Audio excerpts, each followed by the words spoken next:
Watu wangu tumesema ya kwamba leo sina mambo mengi. Niko na ndugu yake Butita na ambaye jamani, mimi sasa kuongea. Njoo bro, karibu sana. Labda tu elezea tu mtazamaji, mwambie labda wewe ni nani hapa Nairobi labda. Hapa ni ndugu yake Butita na leo sina mengi. Leo hata sitafutani na bro. Leo niko hapa kwa shughuli zingine. Nimejaa ngori kuhusu game ya jana. Game ya jana. What happened bro? Joflet mmeniona zoezi kutoka Wednesday, Thursday, Friday, Saturday, lakini games kukuja. Mimi nilikuwa na zoezi. Nilikuwa mpiga zoezi. Jana sikuona ground. Kwani ulikuwa na watch game ama ulikuwa umeenda wapi? Ama what happened? Hawa watu walinikasirisha sana. Sasa hivi ndio kulienda. So 1 month ago tukakutana na kijana anaitwa Abdimalik, best yangu sana. Kenyan Haaland, best yangu sana. Tukapiga content, lakini sasa unajua si kama vijana lazima tujitafutie kwa hii content, tujue tutafanya nini, itutoe block kabisa. So mimi nikaambia wasee niko na idea, tupange game, rivalry match. So juu mimi sina followers, una get. Hao wawili wako na followers na wanaweza tafuta sponsorship. So tuko mpaka game gani na gani? Hiyo ya Arsenal na Manchester. So mimi after nimewaambia watafute sponsorship, juu wako na influence. Kenyan Haaland akasema ataongea na Eric Omondi. Sasa wakapanga match kabisa.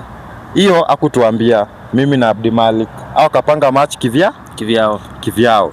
Sasa sisi after kitu kama tuko mwezi wa 6, like 1 month 2 weeks hivi, tunasikia kuna game. Tunaambiwa kujeni sasa zoezi sasa.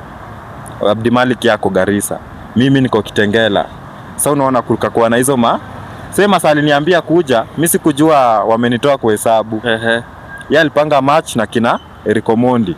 Najua mtaona na wadanganya, nataka muende kwa post ya Kenyan Haaland ya April 29th. Hivi ndio ilikuwa inasema. Ama tuonyeshe. Acha niwaonyeshe. Onyesha watu wangu, onyesha. Fanya match. Ile kuna refa tuwekee hapo. Kila kitu sentiwe bana. So unasema wewe na Haaland ndio mlipanga hii kitu.